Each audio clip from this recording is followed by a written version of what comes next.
Sejam bem-vindas e bem-vindos à Metodista João Pessoa. Somos uma família que ama, acolhe e cuida. Vem fazer parte da nossa família? Eu quero te convidar a abrir a sua Bíblia na carta de Paulo aos Efésios, no capítulo 2. Efésios nos dá aí um panorama do projeto redentor de Deus em Jesus Cristo para nós. Efésios, no capítulo 2, nós leremos do versículo 1 até o 10.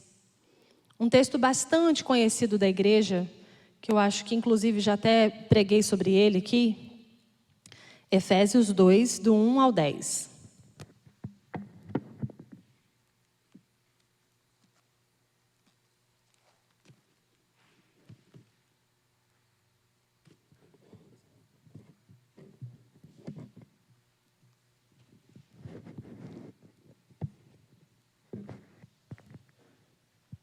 Acho que deu certo. Epístola de Paulo aos Efésios, no capítulo 2, a partir do primeiro versículo, o texto sagrado nos diz assim: Ele nos deu vida, Ele vos deu vida, estando vós mortos nos vossos delitos e pecados, nos quais andastes outrora, segundo o curso deste mundo, segundo o príncipe da potestade do ar, do espírito que agora atua nos filhos da desobediência, entre os quais também todos nós andamos outrora, segundo as inclinações da nossa carne, fazendo a vontade da carne e dos pensamentos. E éramos por natureza filhos da ira, como também os demais.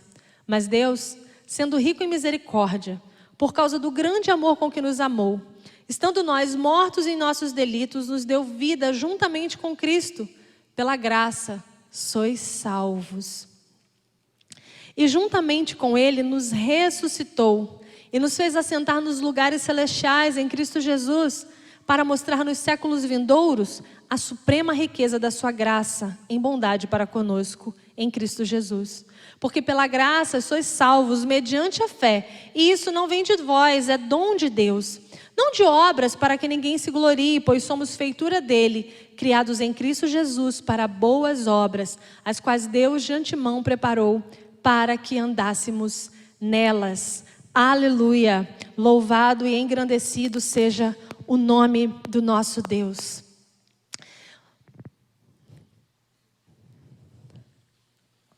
O texto que nós acabamos de ler é um texto que foi dirigido, aos cristãos. Não era uma comunidade não tão iniciante, era uma comunidade até um pouco mais já amadurecida, era uma comunidade fruta do trabalho missionário dos primeiros anos, das primeiras décadas após a morte e ressurreição de Jesus. É um texto que está falando a uma comunidade de fé que já está estabelecida, uma comunidade que foi alvo da evangelização e do cuidado de Paulo, sim, durante um tempo. Paulo ficou lá pelo menos 2 anos da sua vida, e depois o próprio apóstolo João esteve lá em Éfeso. Então foi uma comunidade muito trabalhada, era uma comunidade que tinha ali uma grande expressão ali na Ásia Menor, era uma comunidade que já tinha um corpo, já era uma comunidade bem feita, mas era uma comunidade que passou também por muitas dificuldades, muitas situações atravessaram a vida daquela comunidade. E essa carta, apesar de ter sido enviada para Éfeso, ela também era endereçada a algumas outras comunidades ali ao redor da Ásia. E ela era uma carta que não era uma carta muito específica. A gente já falou até sobre isso uma vez. A carta de Coríntios, por exemplo, ela é muito específica. Ela trata de temas muito, sim, localizados, A igreja de Corinto tinha um problema com questão de classe. Então, Paulo escreve para tratar daqueles problemas ali específicos. Olha, vocês estão se deixando os ricos sentar primeiro na mesa e os pobres estão ficando sem comida. Vocês têm que prestar atenção nisso.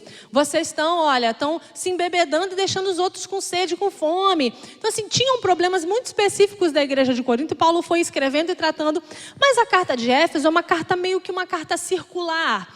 Uma carta que acompanhava as comunidades, poderia acompanhar as outras comunidades, porque ela falava de coisas mais abrangentes, ela falava de coisas que podiam ou aconteciam em várias comunidades ao redor.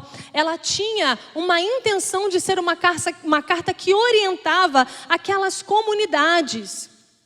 Essa carta, ela não surgiu, do dia para a noite, mas tanto a comunidade, não surgiu de um dia para a noite, ela foi fruto aí de um trabalho longo, de um trabalho penoso, várias pessoas que se dedicaram. E essa carta, ela deve ter sido escrita mais ou menos por volta aí dos anos 57 a 62, depois de Cristo, E essa comunidade tinha enfrentado muitas questões de ensinamentos que eram deturpadores do Evangelho de Jesus Cristo. Tinha muitas questões na comunidade também de cansaço. Depois de longo tempo de trabalho, a comunidade começava a demonstrar cansaço. Ela ficava tentando entender qual era o processo, como reanimar, e isso também deixava um desgaste na vida da comunidade. A comunidade enfrentou muitos formalismos, alguns ativismos. Então, tinham algumas questões que atravessavam a vida da comunidade, mas que atravessam a vida de outras comunidades ao redor e provavelmente a vida de qualquer comunidade até hoje, Então, essas coisas todas traziam um risco de cisão para aquela comunidade, até para a cristandade, E a carta tem uma intenção: manter a unidade da igreja e despertar naquela comunidade o grande princípio motivador. Jesus salvou a vida de vocês. Jesus restaurou a vida de vocês. Jesus regenerou a vida de vocês. E é importante que vocês façam boas obras. A carta, então, tem essa dimensão: unificar, fortificar. Paulo, quando escreve essa carta, ele está preso. Paulo está vivendo um momento difícil da sua vida, mas ainda preso. O coração de Paulo está preocupado com aquela comunidade. Paulo tem ali um compromisso com a obra redentora de Deus. Paulo tem um compromisso com o projeto do reino de Deus. E é esse compromisso que primeiro leva Paulo para a prisão. Paulo, então, é preso porque ele anuncia um evangelho que incomoda aqueles que estão ali ao seu redor. Mas mesmo preso, o compromisso de Paulo não se extingue. Mesmo vivendo problemas aparentemente pessoais, o compromisso de Paulo permanece. O compromisso que o evangelho seja cumprido, o compromisso que o evangelho chegue mais longe. O compromisso de Paulo com o cuidado, com o discipulado, o compromisso de Paulo com o crescimento daquela comunidade, o compromisso de Paulo com o amadurecimento daquela comunidade, ele permanece. Naquele contexto, ser igreja era muito perigoso. Naquele contexto, ser igreja, testemunhar Jesus, dizer do evangelho, falar do evangelho, era muito perigoso. E aí, eu queria perguntar para você, antes de nós entrarmos nos versículos, o que é ser igreja hoje? Nos tempos de Paulo, era um grande risco. Era um risco iminente para a própria pele. E para nós, hoje, o que é ser igreja? Esse texto que nós lemos, eu vou deixar essa pergunta com vocês e nós vamos avançar. O texto que lemos, os primeiros versículos, eles falam dessa realidade da vida humana fora de Cristo. O apóstolo usa alguns termos, Ele diz delitos e pecados. E esses termos que ele usa evidenciam que o estar morto diante de Deus, ele não caracteriza apenas um estado de coisas que faz do ser humano simplesmente uma vítima inocente, mas ele fala de uma realidade marcada por nossas próprias ações no caminho, num caminho oposto ao caminho de Deus que nós tomamos, isto é, e o versículo 2 ele fala, um outro verbo, ele diz que o verbo andar, nós andávamos outrora, segundo o curso deste mundo, e ele confirma essa questão de que nós não estamos e não estávamos inocentes, né? Andar de acordo com a era deste mundo. E mundo aqui, quando o apóstolo está dizendo, ele não está falando de mundo da criação de Deus, né? A criação que o Senhor nos confiou para administrar. Ele está falando, essa expressão que ele está usando, essa maneira de dizer que nós estamos andando de acordo com o curso deste mundo, ele está dizendo de como nós podemos caminhar segundo os conceitos deste mundo. Quando nós estamos andando nos nossos delitos e pecados, no curso deste mundo, é quando nós consentimos com as coisas que este mundo faz, que este mundo apregoa. Qual é o curso deste mundo que nós estamos inseridos? Se a gente olha ao redor, os últimos meses, mas as últimas semanas têm sido também muito difíceis. Mortes. O curso deste mundo leva à morte. Quantas situações de morte nós vemos ao nosso redor. E este mundo consente. Este mundo aprova. Este mundo mobiliza para a morte. Qual é o curso deste mundo? Violência. Essa semana, eu não sei se vocês viram, eu tenho estado um pouco mais quieta diante de tantas coisas que a gente vê na internet, porque são tantas coisas que a gente não dá conta e o nosso coração acelera e a gente fica angustiado. Então eu tenho tentado não emitir opiniões sobre tantas coisas, porque também a gente precisa se dar o direito de não emitir opinião sobre tudo.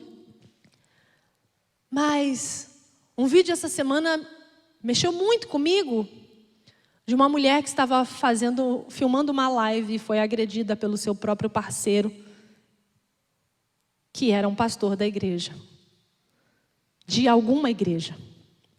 Isso não vem ao caso agora, porque isso não é a realidade de uma ou de outra igreja. No estado de São Paulo, a gente sabe que 40% das mulheres agredidas, que sofrem violência doméstica, pertencem a alguma igreja evangélica. E então essa não é uma realidade nova, mas choca quando ela está diante dos nossos olhos. E este é o curso deste mundo. O curso deste mundo é um curso de preconceitos, de racismos, de machismos, de intolerâncias, de opressões. O curso deste mundo está diante de nós. E quando ele diz que nós vivíamos no curso deste mundo, nós estávamos completamente envolvidas e envolvidos pela lógica deste mundo. Mas quando nós fomos encontradas e encontrados por Jesus, quando nós fomos achadas e achados por Deus, quando a misericórdia do Senhor nos alcançou, a misericórdia dele nos alcançou. Ele é rico em misericórdia por causa do grande amor com que nos amou. Nós estávamos mortas e mortos em nossos delitos, e Deus nos deu vida juntamente com Cristo. Antes, o curso deste mundo era algo comum, normal para nós. Mas agora, resgatadas e redimidos, o texto diz que o Senhor teve misericórdia. Deus é um Deus rico em misericórdia. O que essa palavra quer dizer? Quer dizer que Deus percebe a miséria que há em nós e sente essa miséria em seu coração e nos ama tão profundamente que nos dá vida em Jesus Cristo e pela graça, ou seja, pelo seu amor gracioso, por bondade, sem que a gente possa pagar nada, algo que a gente não pode pagar, Ele nos salva. E juntamente com Jesus Cristo, que padeceu todas as coisas, para que nós pudéssemos ter vida, Ele nos ressuscita e nos faz assentar em lugares celestiais em Cristo. O Senhor Jesus nos resgatou. Deus nos resgata através de Jesus Cristo. Deus nos transforma. Ele transforma o nosso jeito de pensar. Ele transforma o nosso jeito de agir. Ele transforma o nosso jeito de vivenciar o nosso cotidiano. Porque isso não tem a ver com uma religiosidade. Isso não tem a ver com o cumprimento de um ritual. Isso não tem a ver com pertencer a uma igreja. Isso não tem a ver com estar sentado no banco de uma comunidade de fé. Isso tem a ver com uma mudança profunda, transformadora. Deus, que é rico em misericórdia e amor, nos chama a viver a sua graça. Por meio de Jesus Cristo, Deus intervém na realidade que estava posta sobre nós, a nossa situação, independente de que ser humano, de que espécie de ser humano nós somos. Nós estávamos perdidos. Essa situação era desesperadora se não fosse a intervenção de Deus. E Ele descreve a grandeza dos feitos de Deus. Palavras, quando Ele diz, que nós vamos nos sentar em lugares celestiais, em Cristo, para nos mostrar nos séculos vindouros a suprema riqueza da sua graça em bondade para conosco em Cristo Jesus. A mente humana não pode captar e decodificar o que significa isso. O que a graça de Deus oferece para nós. Por mais que a gente tente, por mais que a gente se esforce, por mais que a gente imagine, o que Deus oferece a cada uma e cada um de nós é algo que o nosso pensamento não pode alcançar, que a nossa compreensão não pode descrever.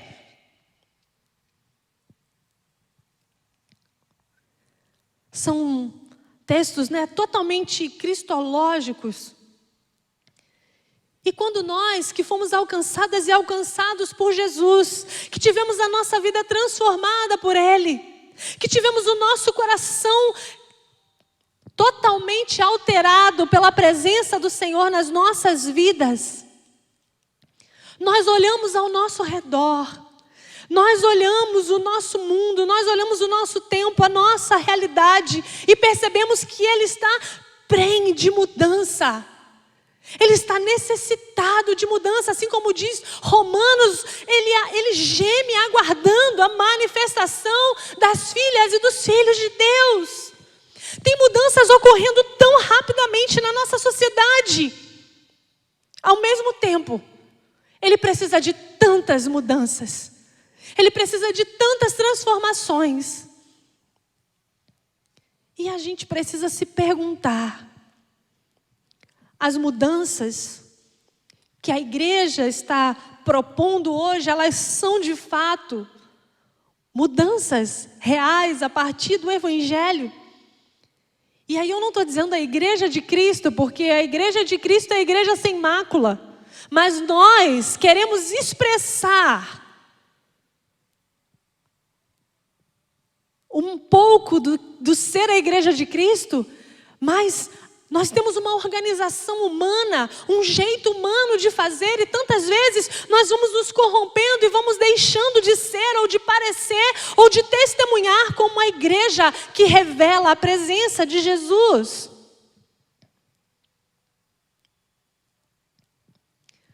Wesley, no seu tempo, quando ele começou a se reunir, quando o seu coração começou a ser moldado pelo Senhor, ele então percebeu que um movimento de santidade era necessário. E que esse movimento de santificação precisava acontecer dentro da igreja e ser espalhado por toda a nação. Ele dizia, tem que santificar a nação toda, mas tem que começar pela vida da igreja. E os últimos versículos que lemos, porque pela graça sois salvos mediante a fé. Isso não vem de vós, é dom de Deus. Não de obras, para que ninguém se glorie. Foi por meio de Jesus que Deus nos restaurou. Esses 2 versículos resumem todo o texto que nós estamos lendo. A misericórdia de Deus em Jesus fica evidente. Não há virtude, não há mérito em mim, não há mérito em você. Esse texto exclui todo o mérito e toda a virtude que nós, como seres humanos, possamos querer dizer que temos, dizer que somos. Toda a bondade que a gente imagina sobre nós.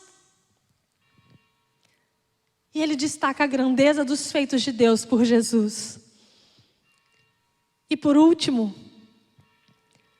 pois somos feitura dele, criados em Cristo Jesus, para boas obras, as quais Deus de antemão preparou para que andássemos nela.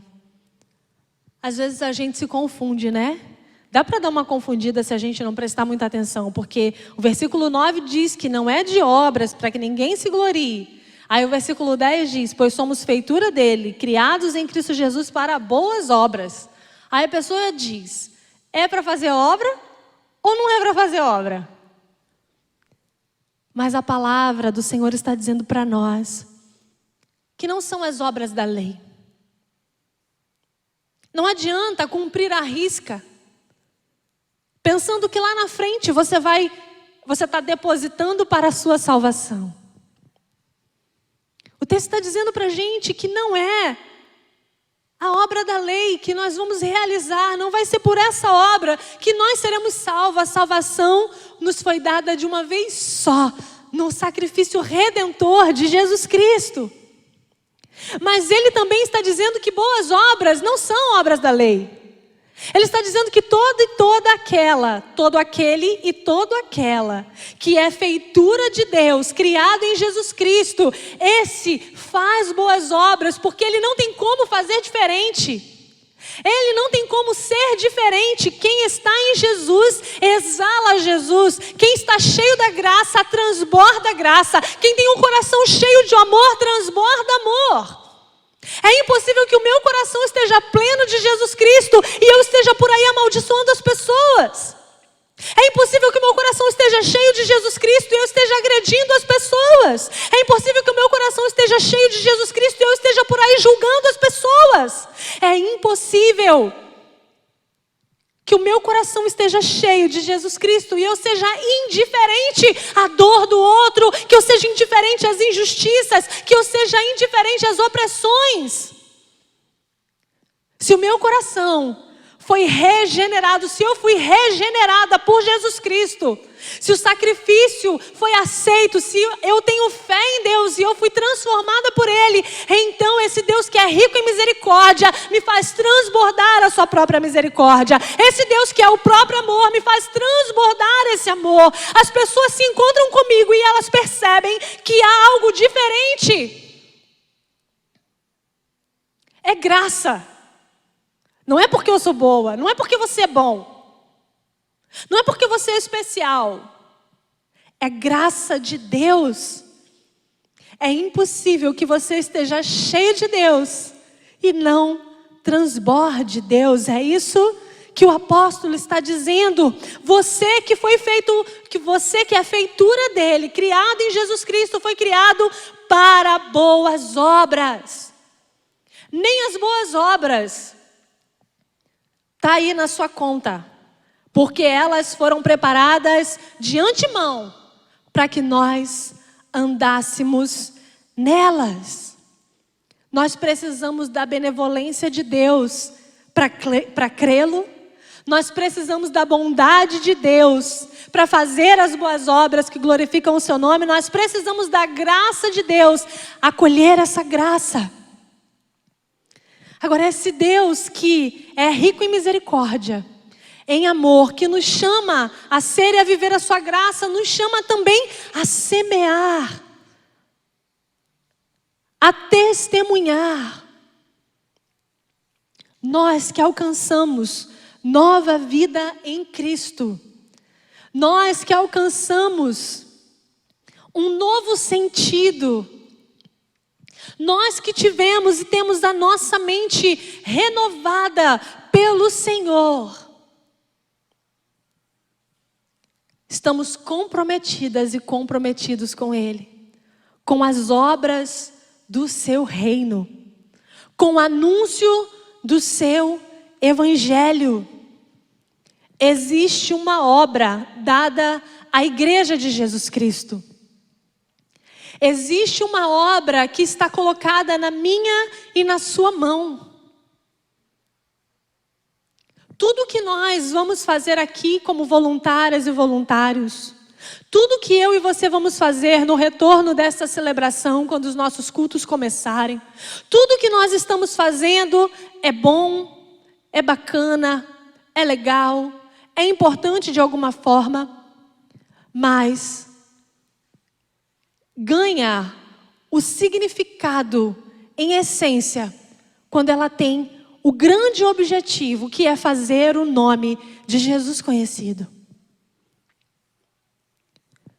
Quando Jesus estava subindo, prestes a subir, quando Jesus estava se despedindo dos seus, quando Ele estava dizendo para eles, orientando, e as últimas palavras, nesse momento Jesus falou para eles: olha, eu estou dando um trabalho para vocês.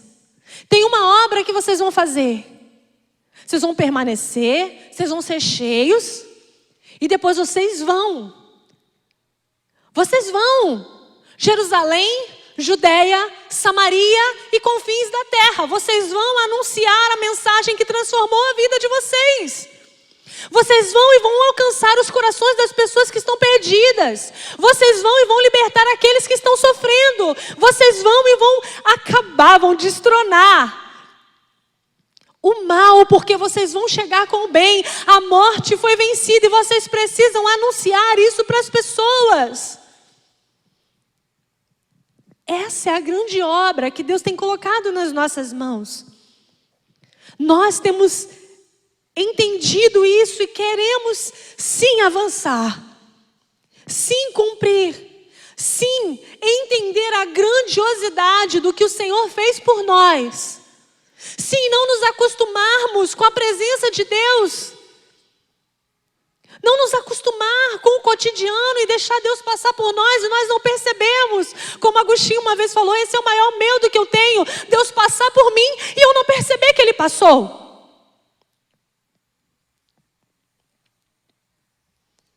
Ter o nosso coração em Deus, ser feitura dEle, criado em Cristo Jesus, para as boas obras, para as grandes obras, para o anúncio do seu reino, do seu evangelho, para levar a transformação, vista ao cego, liberdade ao cativo, tudo aquilo que Ele nos desafiou a ser e a fazer. Paulo estava preso, mas ele se preocupava com aquela igreja e orientava aquela igreja.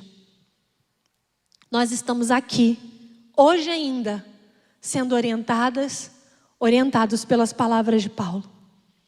Que o Deus de toda a graça encha o nosso coração. Encha o nosso coração até que nós possamos transbordar. E que haja em nós o mesmo compromisso, o mesmo desejo, a mesma vontade de testemunhar o amor de Deus derramado por nós. Quem experimentou a misericórdia de Deus é uma pessoa livre e um feliz ou uma feliz devedora, um devedor dessa misericórdia para o seu semelhante. Nós somos devedores. A misericórdia que nos alcançou, nós devemos estendê-la às outras pessoas.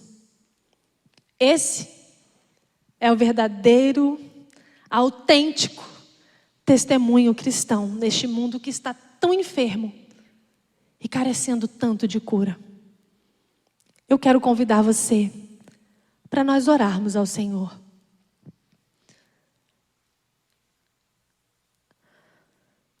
Senhor, Tu que és um Deus de tanta misericórdia, como o apóstolo Paulo nos disse nessa noite, através dessa carta. Tu que és um Deus de tanto amor, que foi capaz de entregar-se em Jesus Cristo, para que nos fôssemos redimidas e redimidos, para que saíssemos, Senhor, da morte para a vida, para que não tivéssemos mais, Senhor, os nossos caminhos, Senhor, no curso deste mundo, mas, Senhor, que os nossos caminhos fossem guiados por Ti. Nessa noite, Deus, como comunidade, nós colocamos, Senhor, as nossas limitações e necessidades, alguns cansaços, algumas confusões, coisas que querem, Senhor, nos atrapalhar na caminhada, ansiedades, tantas coisas, Deus. Mas assim como essa palavra chegou até o Teu povo ali na Ásia Menor, Senhor, ela chega aos nossos corações e nós pedimos, Senhor, que ela vivifique as nossas mentes, o nosso espírito, ó Deus. Ó Pai, ajuda-nos, ó Deus, a cumprir, a sermos, Senhor, vivificadas e vivificados em Ti, ó Deus, fazedoras e fazedores das Suas boas obras. Obras, Senhor, que revelam a nossa gratidão. Obras, Senhor, que revelam o nosso compromisso contigo. Obras que revelam, Senhor, como o nosso coração está cheio de Ti, cheio da Tua graça.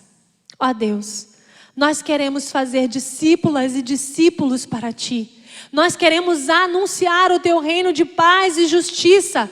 Nós queremos nos comprometer, Senhor, com a transformação, ó Deus, desta cidade, ó Pai. Usa as nossas vidas.